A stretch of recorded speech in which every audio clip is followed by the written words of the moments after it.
कृष्णांशु आपको स्वागत करुच्छे study platform study start को तेज आज भिडियो आम डिस्कसन करें एसएसबी पीजीटी एग्जाम के सुधा हो ऑफिसर पीजीटी एग्जाम के नुआ पीजीटी वैकेंसी केबे आसीबो और केते अमाउंट आसीपारे सब किसी डिटेल्स आम डिस्कसन करा। प्रथम कथा जब मुझे कहबी SSC PGT exam SSC PGT कथा जब मुझे कही पोस्ट ग्रेजुएट टीचर जोटा रोचे आपने समस्त जानते से इश्यू चलती केस चलती जोटा कि 18 तारिख जुलाई 18 शुणाणी अच्छी जदि 18 तारिख शुणाणी आप फाइनाल हो कथा मन रखु एसएसबी एग्जाम जो भी आप डिक्लेरेसन कले मसे आपको टाइम दिए तेणु जदि जुलाई आप 18 तारिख शेष हो जाऊँगी 4-5 दिन नोटिस टाइम नियंतु ताले हूँ आपणकर हूँ जो 4-5 दिन जाऊँगी अगस्ट 3rd वीक आड़ को अर्थात 20 पर आपने अर्थात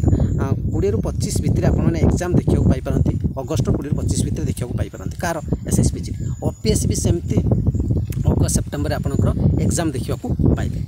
प्रथम कथा हूँ नुआ पीजीटी के नुआ पीजीटी देखो एसएससी पीजीटी क्लीयर है बहुत सारा वैकेंसी रिक्वायरमेंट अच्छी आपंकर पीजीटी वैकेंसी आप निजे देखुं केते सारा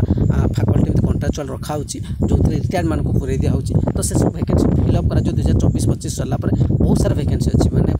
आपने एथर जो वैकेंसी अच्छी जब गवर्नमेंट फिलअप करने चाहिए बहुत अच्छी वैकेंसी ह्यूज अमाउंट आसो नुई केमती 100-200-500 सेमती बहुत अमाउंट वैकेंसी आसो आपने एथर जो वैकेंसी काढ़ा चाहूँ गवर्नमेंट बहुत ह्यूज अमाउंट देखिए तो जो प्रिपेरेसन करते ठीक अच्छे निश्चित प्रिपेरेसन करूँ आपको बेनिफिट निश्चित मिले आदि चैनल प्रथम थर विजिट करते जोड़ी होते कारण जिते अपडेट आसो मुझे निश्चित प्रोवाइड करेदेवी तो ये अपडेट आप समस्त रही थैंक यू।